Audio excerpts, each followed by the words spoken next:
Hi everyone, Pastor Will here, and welcome to episode 20 of Emmanuel's Weekend Forum for this weekend, June 8th and 9th, 2024.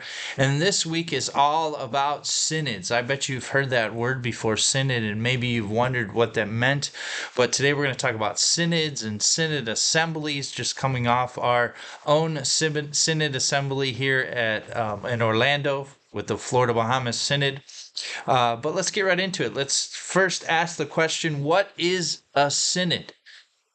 So we are a church that believes that God is calling us into the world together.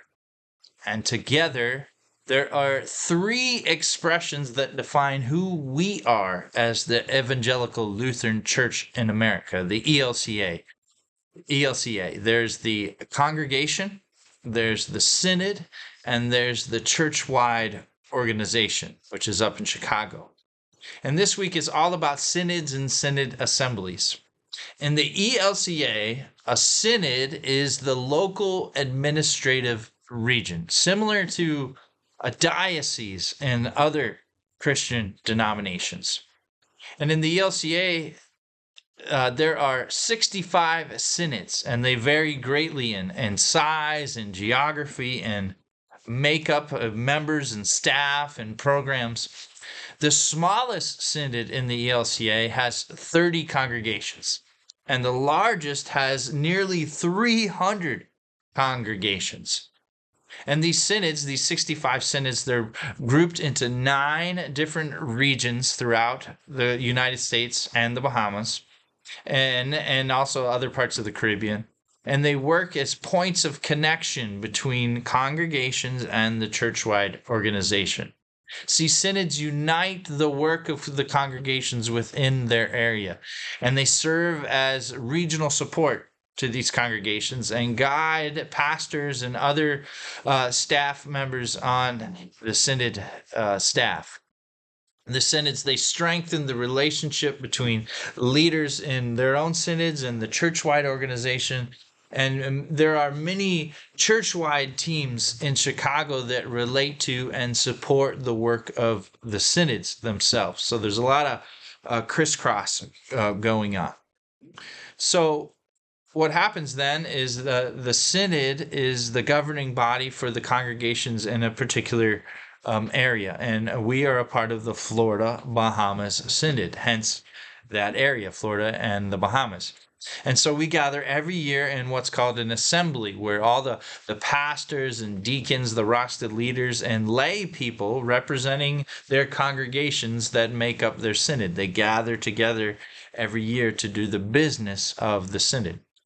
And in our case, it's the Florida Bahamas Synod of the ELCA. And as I said, the Synod Assembly, the session we went into last week, and it serves as the highest legislative authority, higher than the Synod Council, higher than the bishop. Each year at the assembly, congregations, representatives of the congregations receive information and reports from the synod. They elect nominees to serve in leadership positions in the synod and the church-wide organization. They reach decisions on matters brought before the assembly. They set priorities for the synod's ministry that then the synod council has to carry out. And they also equipped us and educate us and to interpret the mission of the synod in our local settings. And visitors too. Did you know visitors can also attend the assembly to observe and learn? And some assemblies have become significant historical events in the life of the church in the ELCA and its predecessor bodies. This year's Florida Bahamas Synod Assembly was held at the Embassy Suites in Kissimmee, Florida, under the theme of Who Comes Up in Your Dreams, which was taken from Acts chapter 16, verses 9 and 10.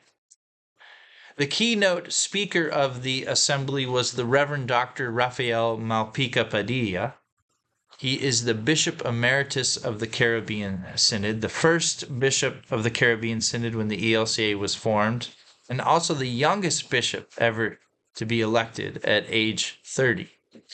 Dr. Malpica is also the former director of the Global Mission Unit of the ELCA, serving in that role for over 30 years. And he currently serves as the director for Latin Ministry and Theology program at the Lutheran School of Theology in Chicago. And the theme of Dr. Malpica's keynote address was on engaging in God's mission in a time of intense uncertainty and transition. A very applicable theme to what you and I are facing together as a congregation. How do we, as a congregation, preach on the gospel to our neighbors? How can we, without first building trust and community with them? This is the point Dr. Padilla was making. And how can we only do that by accompanying them on their journey and listening to people and providing for people's needs when able to do so. So we can't preach the gospel without first listening to people and who they are and what they're all about and building up trust with them. And Dr. Padilla, he then gave us, the assembly, his 3 R's for engaging community in God's mission. Those R's include rerouting ourselves, in our case, in the Venice area community, using Paul's vision in Acts 16, where it says, Paul has a dream and he says, come over to Macedonia and help us. We have to look at our context and mission here in the Venice community as the people telling us to come over and help us, come to our side and help us hear our story. The second R is retool ourselves. Retool ourselves as the alternative face of Christianity in the United States, to quote Dr. Malpica. As Lutherans, we possess this corpus, he says, of social teaching that can provide for this alternative. But often we fear to engage the world around us with who we are as this reconciling, healing, and most importantly, disturbing presence, this kingdom-altering presence to the world, to the space, to the place, to the people we call home here in Venice. So there's rerouting, there's retooling, and finally, Dr. Malpica talked about reinvesting ourselves in God's mission through our story. That is the collective story of you and me and our neighbors and God together. Because if we just say this is our story and your story's over there, what we're doing is drawing a line between us and we're forcing God to pick a side of the story. And that's not what God's about. So in this case, we need to take all 3, your story, my story, and God's story, and look for our story together as one. And Dr. Malpica's point was that mission is done out of this perspective in the middle of our story.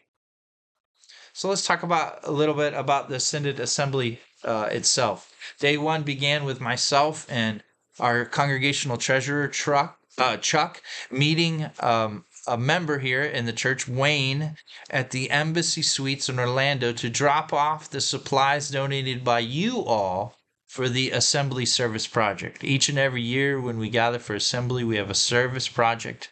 Usually it's a local organization in the area we meet. This year it was the Orlando Union Rescue Mission, which is a homeless ministry that's been serving the Orlando area since 1948. A long time. And so with your help and with all the congregations in the Synod, we collected over 6,000 pounds of supplies. I will note that Emmanuel was the only one that brought up a trailer load of supplies, and as well as $2,500 to go towards the Orlando Union Rescue Mission. Thank you. Thank you, everyone who participated in the project and gave needed supplies. And a special thank you to Wayne for driving all the collected supplies up from Venice to Orlando. Thank you so much, Wayne. So we had opening worship to begin the assembly, and Dr. Malpica preached on Paul's dream in Acts 16, 9 and 10. In that worship service, that opening worship, the Reverend Doctors Carlos Ham and Derek Hoven were installed by Bishop Pedro Suarez as his new assistants and directors for evangelical mission for both North and South Florida, respectively. Dr. Ham takes over for our beloved Reverend Hader El-Utim, who we did get to see at the Synod. Father K, Pastor El-Utim, he is heading up to the church-wide organization in Chicago to take the former position of Dr. Padilla. So that is an interesting turn of events. And so we wish him well and pray for him and his wife and their ministry across the country now. We also welcomed Bishop Doug Scharf, who is the bishop of the Episcopal Diocese of Southwest Florida. He was the Assembly's ecumenical guest, and he assisted with Bishop Suarez on this installation of our directors of evangelical mission. So after worship, the business began with the first plenary session, and it included a greetings and a message from Bishop Scharf on behalf of the Episcopal Church. We also heard a message from our church-wide representative. Every Synod Assembly, there is a church-wide representative who comes from the ELCA to give a report on the state of the church. And Maren Olson came on behalf of ELCA presiding Bishop Elizabeth Eaton, who sends her greetings to us all. The Synod Assembly continued with day 2 with more plenary business, which also included the second part of Dr. Malpica's keynote speech on engaging in local mission. We took some time during the day to visit some of the booths of the ministries across the Synod and the ELCA that were being featured at the Assembly, such as Village on the Isle, and we ran into an old friend there at that booth. Lutheran Counseling Services, Luther Springs, our camp up in North Florida, Lutheran Theological Southern Seminary, my alma mater in South Carolina, soon to be in North Carolina. ELCA Global Mission was there, World Hunger was there, and many more. And breaks between the plenary sessions were filled with some great conversations, some networking, and also plenty of good coffee to enjoy together. The Assembly concluded its business Sunday with the elections of the Synod Council and Churchwide Assembly, which will meet next year in Phoenix, Arizona. And at closing worship, Bishop Suarez blessed and installed this summer's Luther Springs counselors, who will be heading out across the Synod to congregations to lead Luther Road Day camps, including the one right here at Emmanuel, which will be July 8th through the 12th. And we're so excited to welcome them here to Emmanuel in Venice. Bishop Suarez also preached at the closing worship, and the Assembly welcomed the newest congregation to the roll of congregations of the Synod, the Community Church of Babcock Ranch, a congregation that began out of COVID and has quickly grown. And we're excited now that they're a full congregation in the Synod. We welcome them and as partners in ministry together. Overall, we left the Synod Assembly in Orlando with a renewed spirit to do God's mission in our home churches across Florida and the Bahamas. Our Synod is one of 65 across the ELCA. We're a part of a network here in Florida and the Bahamas of over 165 congregations and over 43,000 baptized members, meaning we're not in this alone, Emmanuel. And we've made the commitment to gather together each year as a Synod in assembly to make these important decisions that affect the life of the church and the world we interact with. Synods and Synod assemblies, they are not perfect by no means, but neither are we as human beings. Well, that's it for this week's forum. Thank you so much for watching this episode. I hope you learned a little more about what a synod is and why we gather together as congregations in a Synod Assembly each year. Ask a favor for you. Can you please like this video? Can you subscribe to our YouTube channel here, Emmanuel Lutheran Church in Venice, Florida? It's free to do so.